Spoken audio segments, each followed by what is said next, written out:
women want to be acknowledged and recognized for their achievements. Yeah. Mm-hmm. So if you could pick one, would you rather be recognized and acknowledged for your beauty, or would you rather be recognized and acknowledged for your career and your accomplishments that are work related? Well, there's a short window, right, that you have your beauty. So after It 40, fades, yeah. yeah, I mean, I'd like to look back on something. I mean, I want to be 80 years old with my husband and be like, look what we created, you know? Okay. Yeah.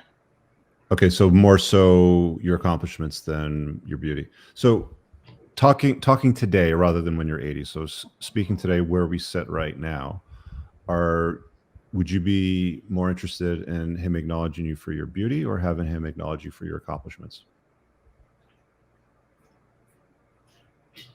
You have to pick one. I mean, in a relationship, I just want to be loved for who I am. Right, but I mean, let's be honest. I mean, if we're going to love us for who we are, we wouldn't eat healthy, go to a gym, dye our hair, put on makeup, wear bras, and like all that stuff, right? Like we would just show up. Fair statement, right? So like we apply things to sort of enhance beauty. Mm-hmm. I mean, guys have their own version of it, women have their own version of it. So I guess, again, going back to the original question, I'm going to press you on this, is would you rather be acknowledged and recognized for your beauty, or would you rather be acknowledged and recognized for your accomplishments? And the same question's coming at you too, Chelsea. So think about this while we're talking to Janae. Not everyone has the luxury of having this incredible beauty. Not all of us are, the 10 out of 10 beautiful women. And I think that's why we're kind of talking about these like body positivity movements. Like, not everyone is going to fit this mold. And so I definitely don't fit that mold. I'm not a perfect 10. So I'm not ever going to be the most beautiful girl in the room. And I want to have my accomplishments to fall back on. Not all of us can go and be runway models and celebrities and, Instagram models. So, yeah, I think it would just be unrealistic for me to say I could be loved for my beauty and my beauty forever, since it's a short window. I'm not as genetically gifted as someone who maybe is a model. And I have intellect and I have these other things I can offer. So I can only be myself, So I have to be appreciated for who I am. I'm never going to be the perfect 10. And I try to appreciate whoever I'm with for who he is too. And he can be unique in his own way. Doesn't have to fit some mold of whatever it is he thinks he needs. Okay. So we've got the chat saying that's a non-answer, but I get what you're saying. So Chelsea, at you now. Would you rather be acknowledged and respected, valued for your beauty or for your accomplishments? Right now in life or? Today, yeah, as we sit here.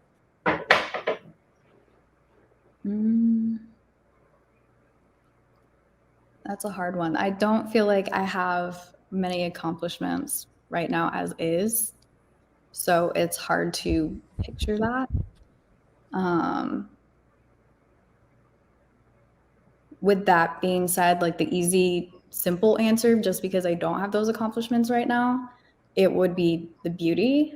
But if I were to get some things done that I hope to get done, at that point, it would be my accomplishments.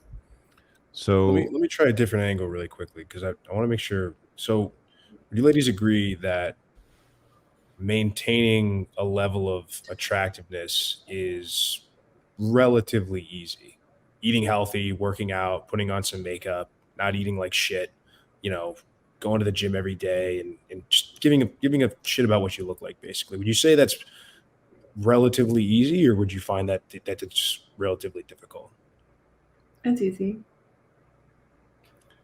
So on the other side of that coin, when we talk about accomplishments and going out and sort of putting a dent in the universe, and maybe it's writing a novel, or it's making a bunch of money, or it's getting a major promotion at work, or it's going and starting a business, would you say those things are harder than maintaining beauty, or they're easier? Harder.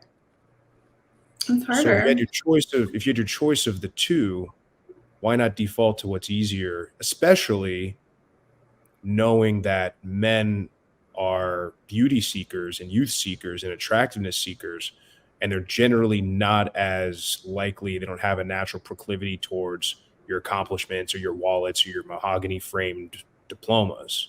Let me just interject for a second. Yeah, let me just interject for a second, because I'm not sure that the gals understand the statement. So maybe I should just overtly state it. Like, do you think that men appreciate you for your beauty? I'm under no delusions about what men look for. Okay. Have you ever had a guy, over at your place, and he's looking like, I'm assuming that you guys went to college or university. You've got, your accomplishments, your degrees. Yeah. Mm-hmm. You too, Chelsea? Yeah.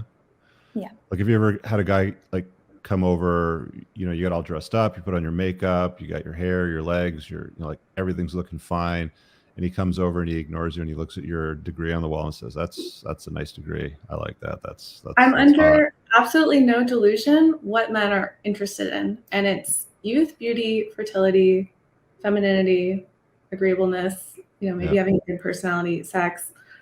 But we're talking about my red flags, right? I know. So what I'm getting at then is, if you're for. under no delusion that that's what men appreciate in women, Mm-hmm. then why is it important that he acknowledges your accomplishments?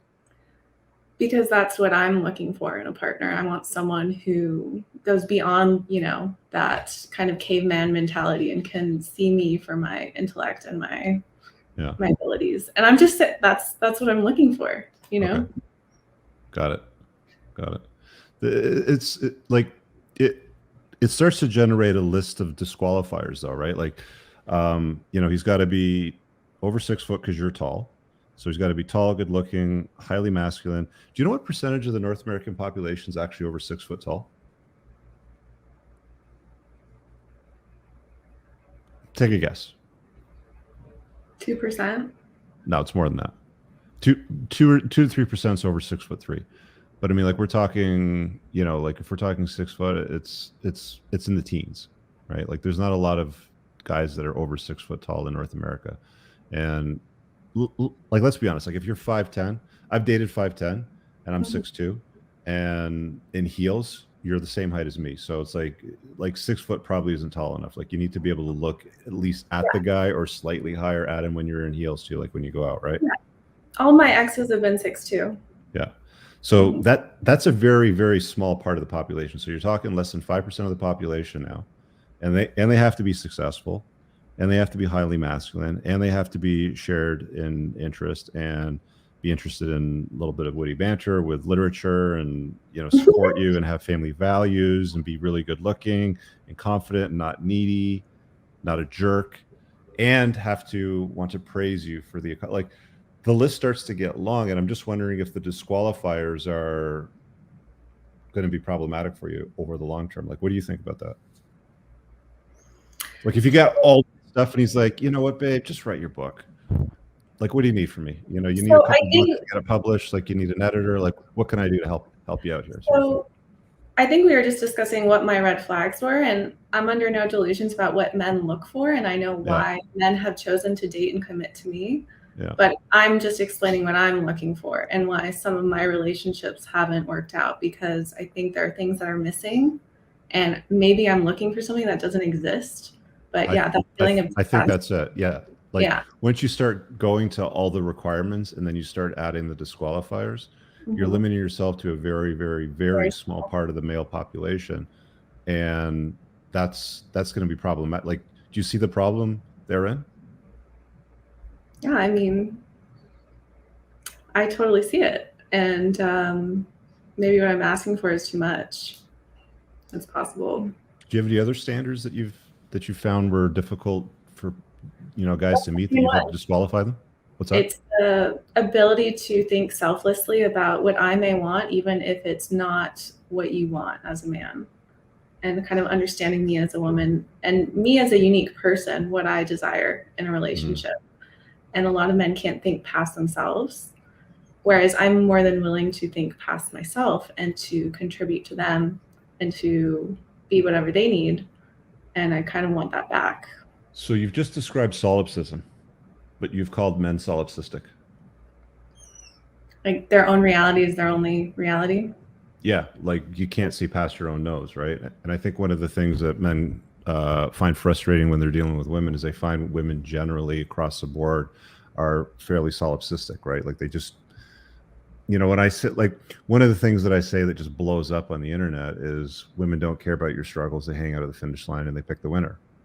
And all that really means is they don't have time for your shit. Like they want you to figure it out. And if you can't, then they'll just pick somebody else, basically.